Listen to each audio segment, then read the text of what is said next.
하시고 나서 얼마간의 시간이 지났는지는 알기 좀 어렵습니다. 그런데 주님은 그 안에 또 세 번째 말씀을 주시려고 자신의 입술을 떼십니다. 앞에서 하셨던 두 가지 말씀이 우리의 죄사함과 구원을 위한 말씀이었다고 한다면, 이 세 번째 말씀은 육신의 어머니인 마리아와 사랑하는 제자 요한에게 하신 말씀이죠. 그래서 이 말씀을 볼 때 우리는 어머니를 제자에게 부탁하는 그런 개인적인 예수님의 요청처럼 보입니다. 그런데 그러한 내용을 포함해서 이 안에는 더 많은 내용들이 담겨 있습니다. 어떠한 내용들이 있는지 오늘 본문을 통해서 좀 살펴보고자 합니다. 25절을 보시면 예수의 십자가 곁에는 그 어머니와 이모와 글로바의 아내 마리아와 막달라 마리아가 섰다고 합니다. 우리는 이 십자가가 가장 잔혹한 형벌이라고 알고 있는데, 여기에는 그 처형이 단번에 이루어지지 않는다는 점이 크게 작용하고 있습니다. 채찍을 맞아서 패이고 찢긴 상처와 못 박힌 손과 발에서 이제 피와 물이 흘러내리는데, 이 진액이 다 빠져나갈 때까지 몇 시간이고 매달려서 숨을 쉴 때마다 이 못 박힌 손을 끌어당겨서 숨을 쉬어야 연명할 수 있는 이런 지독한 고통을 계속적으로 당해야 했죠. 자, 그래서 이 처형에 몰려든 구경꾼들은 십자가에 사람이 못 박히고 나면 오래 거기에 있지 않고 점차 그 자리를 떠나게 됩니다. 왜냐하면 이 사람이 고통받는 그 몇 시간을 계속해서 지켜볼 필요가 없기 때문이죠. 그런데 요한은 그 이후에도, 많은 사람들이 돌아간 후에도 남아있는 여인들이 있었다고 기록합니다. 그러니까 대부분의 사람들이 돌아갔기 때문에 아마 이 여인들은 죽어가시는 예수님의 이야기를 들을 수 있는 자리까지 가까이 갈 수 있었던 것으로 보입니다. 자, 그런데 십자가가 지금 우리가 볼 때에는 이게 고난 이후에 영광이 있는 십자가이지만, 이 당시의 가족들에게는, 주변 사람들에게는 그런 십자가가 아니었죠. 그저 죽음의 형틀이고 이별의 십자가였습니다. 자, 이런 배경에서 우리는 그 장남의 죽음을 눈앞에서 바라봐야 했던 어머니 마리아의 마음이 어땠을지를 생각해 볼 수 있죠. 그 누구보다도 마음이 아팠을 것입니다. 그리고 그 자리에 서 있는 오랜 시간 동안 이 마리아는 천사가 나타나서 이름을 예수라고 하라고 했던 장면들, 또 구유에 놓인 채 동방박사의 경배를 받았던 일들, 지금까지 예수를 키우면서 잃어버렸다 찾았던 일, 그 30년 이상의 기억들이 하나하나 다 지나갔을 것입니다. 아마도 추측해보건대 한 50대 정도의 평범한 여성이었을 이 마리아는 그렇게 자기의 아들이 누명을 쓰고 죽어가는 것을 그 자리에서 지켜보고 있었습니다. 그때 예수님께서 이 마리아를 부르시죠. 여자여. 대부분 부모님이시기 때문에 충분히 생각해 보실 수 있을 것 같습니다. 마리아와 같이 내가 아무것도 내 아이에게 해줄 수 없는 상황에서 그 아이가 지금 죽어가고 있다고 한다면, 그런데 이 아이가 부모를 쳐다보면서 숨을 몰아쉬며 아버지 또는 어머니라고 부른다면, 이것만큼 부모에게 가슴 아픈 순간은 없겠죠. 아마 그 장면은 평생 부모의 마음에 남을 것입니다. 그래서인지 이런 부모의 아픔까지도 배려하시는 예수님은 여자여라고 부르시면서 지금 이 순간이 그 어머니의 아들로서보다 자기가 메시아로서 이 일을 당하고 있다는 것을 설명하고 계십니다. 마리아는 그간의 사건들을 통해 이 예수는 자신의 아들인 것을 넘어서 인류의 구원자로서 맡은 역할이 있다는 것을 알고 있었을 겁니다. 그렇기 때문에 예수님의 이 부름은 그녀를 슬픔으로부터 조금은 지탱하는 데 더 도움이 되었을 것입니다. 큰 고통의 순간에도 예수님은 이렇게 우리들을 이해하고 또 배려하는 모습을 보여주십니다. 자, 그러면서 이 주님께서는 자신의 사랑하는 제자인 요한을 소개하시죠. 여자여, 보소서 아들입니다. 이것은 어머니가 이제 상실감을 가지게 될 그 빈자리를 채워주시는 내용이기도 하지만 그것을 넘어서서 예수 그리스도 안에서 그 십자가로 인해 새롭게 이루어지는 가족 공동체를 선언하는 말씀이기도 합니다. 마침 어제 저도 비슷한 이야기를 했던 기억이 납니다. 이 사역을 하다 보면 가족들을 1년에 한 5번, 10번 보기도 좀 어렵거든요. 그런데 성도님들은 한 주에 5번, 10번을 봅니다. 말씀을 제가 자주 나누다 보니까 더 자주 뵙는 것 같고, 또 저는 이제 말씀을 준비하면서 말씀을 들으실 여러분들을 생각하잖아요. 어떻게 들으실 것이고 어떻게 이해하실 것인가, 여기 오신 분들이 어떤 은혜를 받았으면 좋겠다. 그러니까 여러분을 더 자주 생각하기 때문에 더 많이 그렇고, 또 교회에 생기는 어떤 일마다 한 분 한 분을 더 사랑하고 위하려는 어떤 마음의 노력을 기울이다 보니까 훨씬 더 그렇게 되는 것 같습니다. 그래서 진짜 이제는 여러분들, 이 공동체가 저에게 추상적으로 어떤 우리가 예수님 안에서 가족입니다, 이런 개념적으로가 아니라 정말로 저의 가족의 일부처럼 여겨집니다. 그러니까 십자가는 이렇게 우리에게 새로운 가족 공동체를 만들어줍니다. 한 사람이 예수 그리스도를 만나서 구원받은 백성이 된다는 것은 이 믿음의 가족 공동체 안으로 들어온다는 것을 의미하죠. 그래서 우리가 한 사람이 세례를 받을 때 그 사람 개인적인 사건이 아니라 온 공동체가 그것을 증언하고 그 사람이 이제 우리 공동체 안으로, 우리 가족으로 들어오게 된다는 것을 환영하는 그런 의식이지 않습니까? 그래서 이 영적인 가족 관계는 예수 그리스도를 중심으로 하고 사랑과 진리로 시간 가운데 더 끈끈해지면서 어떤 공동체보다도 더 긴밀한 관계를 맺게 됩니다. 그래서 이 십자가로 가까이 가는 사람들, 예수 그리스도를 향하여 더 전진하는 사람들은 예수님의 그 말씀 안에서 일치를 이루어 가죠. 이것이 우리 예수님께서 이루어 주신 십자가 안에 담겨 있는 교회의 이루어짐, 하나됨, 연합이라고 할 수 있습니다. 자, 그런데 여러분, 이 장면을 보실 때 요한이 이 자리에 있었다는 사실이 조금 이상하지 않으십니까? 분명히 우리 예수님께서 끌려가실 때 성경은 제자들이 모두 도망갔다고 이야기를 하거든요. 우리 마태복음 26장 55절 말씀을 보시면, 그때 예수께서 무리에게 말씀하시되 너희가 강도를 잡는 것과 같이 칼과 뭉치를 가지고 나를 잡으러 나왔느냐? 내가 날마다 성전에 앉아 가르쳤을 때 너희가 나를 잡지 아니하였도다. 가룟 유다가 예수님을 팔고 그래서 군인들이 잡으러 왔을 때 예수님께서 이렇게 말씀을 하십니다.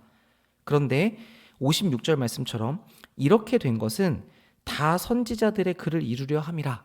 예수님이 잡혀가시는 것이 예언의 성취라는 것을 말씀하시면서 그렇게 이야기를 하시는 동안에 제자들은 다 예수를 버리고 도망했다고 기록을 합니다. 그러니까 한두 명이 아니고 다, 모든 제자들이 예수님을 버리고 도망갔습니다. 그리고 마가는 이것이 예수님이 말씀하신 것처럼 성경의 예언대로 이루어진 사건이라고 기록을 하죠.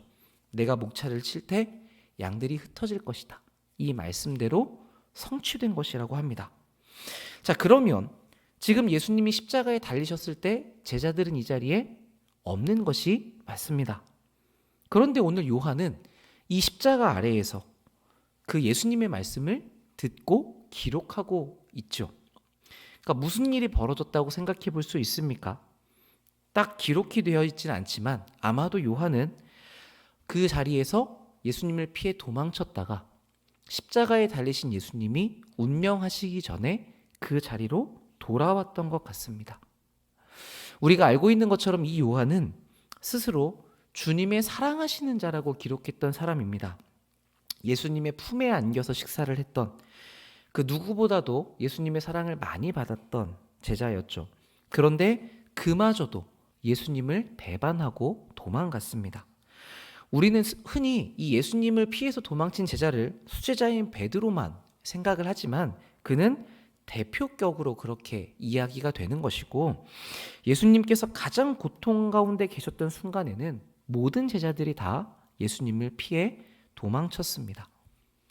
자, 그러나 요한은 그 사이에 십자가로 돌이켰고 예수님께서 하시는 말씀을 들을 수 있을 만큼 이 십자가 아래로 가까이 다가갔죠. 그렇게 주님께서 십자가에서 죽어가시는 광경을 자신의 눈으로 직접 보았습니다. 그래서 이 가상칠언, 십자가 위에서 하셨던 7가지의 말씀 중에 3번째 말씀은 오직 요한복음에만 기록이 되어 있습니다. 자, 그렇다고 해도 이 요한이 그 십자가 아래에서 할 수 있는 일은 아무것도 없었을 겁니다. 그래서 더욱 내가 예수님을 버리고 도망쳤다는 사실이 더 마음에 큰 짐으로 다가왔을 것 같습니다.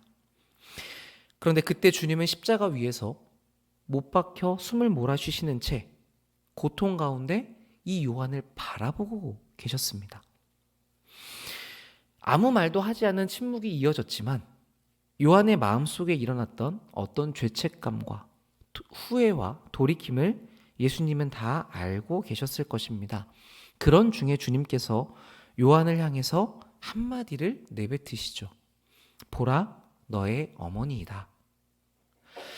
예수님께서는 요한을 향해서 너가 나를 피해 도망쳤지만 내가 용서하겠다, 이렇게 말씀하지 않으십니다. 그를 내 제자 요한아 또는 사도야 이렇게 부르셨다면 요한은 예수님을 버리고 도망친 자신의 잘못에 대해 더 큰 죄책감을 느꼈을 겁니다. 그러나 예수님은 그렇게 말씀하시지 않고 마치 요한이 자신을 피해 도망쳤던 그 실패가 예수님과 요한의 관계에 아무런 영향을 주지 못했던 것처럼, 아무 일도 없었던 것처럼 예수님은 말씀을 하시죠.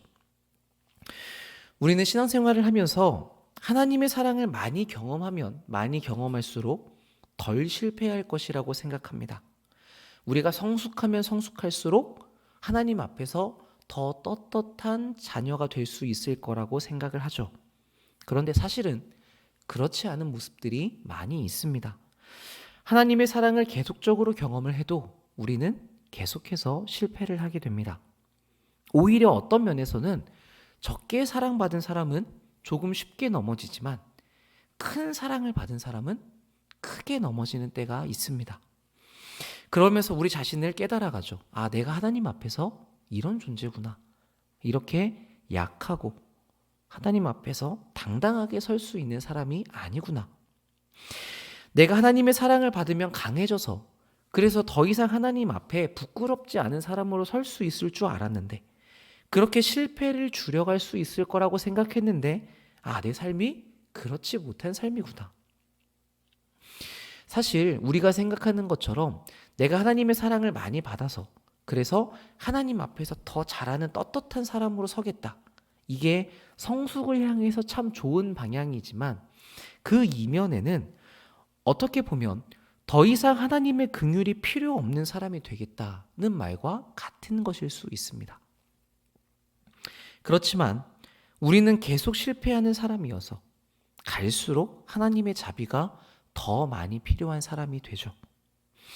실패하지 않고 넘어지지 않는 사람이란 없습니다. 이것을 내 스스로 인정할 수 있을 때 우리가 깨닫게 됩니다. 우리에게 필요한 것은 성공하는 것, 그 자세가 아니라 언제든 십자가 앞에 엎드릴 수 있는 그 돌이킴이라는 것이죠. 오늘 본문의 말씀은 우리가 실패했을 때, 심지어 베드로와 요한처럼 크게 넘어졌을 때라도 그 십자가 아래 다가온 사람에게 예수님께서 어떻게 행하시는지를 보여줍니다.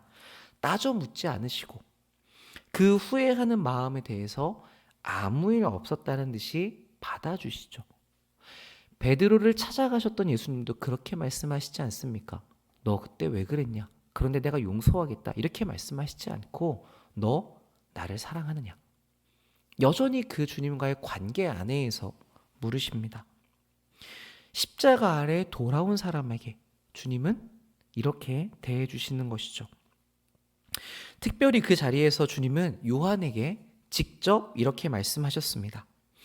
그러니까 여러분, 우리가 요한의 입장이라면 이게 어떠한 기억으로 남게 되겠습니까? 보라, 너의 어머니다. 이 짧은 구절 말씀을 생각할 때마다 피투성이가 되어서 고난을 받으신 주님의 모습과 그 나지막한 음성이 떠올랐을 겁니다. 자신은 그 주님을 버리고 도망쳤지만 돌아온 자기를 그렇게 아무 일 없었다는 듯이 맞아주시는 주님의 그 상황들이 아마 영원히 잊을 수 없는 장면으로 그에게 각인되었겠죠. 우리 각자에게도 이러한 경험들이 있기를 바랍니다. 십자가 아래에서 예수님의 말씀을 듣는 일, 그 영원히 잊을 수 없는 어떤 사건들이 여러분의 영혼에 새겨지는 일은 반드시 필요한 것입니다. 우리의 마음에서 십자가의 감격이 사라지면 안 되는 이유가 바로 여기에 있습니다. 매일매일 우리가 그 십자가 아래 나아가고 그 십자가를 바라보고 주님의 사랑에 잠기지 못한다면 과거에 우리가 아무리 큰 사랑을 경험했다고 하더라도 현재에는 그 예수님을 피해서 달아날 수 있게 되는 것이죠. 그래서 우리는 지금 주님을 마주해야 되고 오늘 이 사랑의 음성을 듣고 있는가, 이 부분에 많은 에너지를 쏟아야 합니다. 우리는 실패하지만 이 예수님의 사랑은 결코 실패하지 않습니다.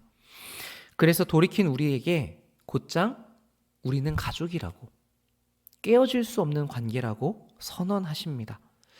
자녀가 태어나서 아무리 많은 시간 동안 부모의 속을 썩인다고 하더라도, 심지어 부모를 욕하고 그 집을 나간다고 하더라도 내 자식인 것에 아무런 변화가 없는 것처럼 주님의 편에서는 우리의 어떠함으로 인해서 그 관계가 흔들렸던 적이 없습니다.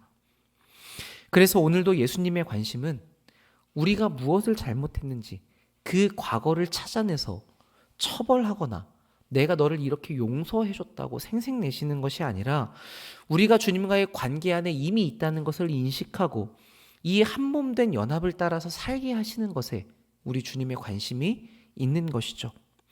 그렇기 때문에 우리가 예수님 앞에 나아가는 일에 무언가를 조금도 잴 필요가 없습니다. 지금 우리의 모습 그대로 빨리 주님께 돌이키는 것이 가장 시급한 것이죠. 십자가 아래로 가까이 나아가서 주님의 그 작은 음성을 들을 수 있는 자리까지 가까이 가서 다시금 우리 예수님의 이 변함없는 선언을 확인하고 주님의 말씀대로 살기 위해서 우리가 애쓰는 것이 필요합니다. 어제도 여러분과 같이 말씀을 나누고 저도 뒤에 가서 기도를 하는데 문득 이런 생각이 들었습니다. 우리가 지금 특세 기간 중에 있지 않습니까? 특별 새벽 기도인데 그런데 과연 이 새벽 기도는 무엇이 특별한가? 말씀이 특별한 것인가? 그렇진 않습니다. 왜냐하면 하나님의 말씀은 우리에게 언제나 특별하거든요. 그러면 우리에게 특별히 주시는 은혜가 있는 것인가? 그것도 아니죠.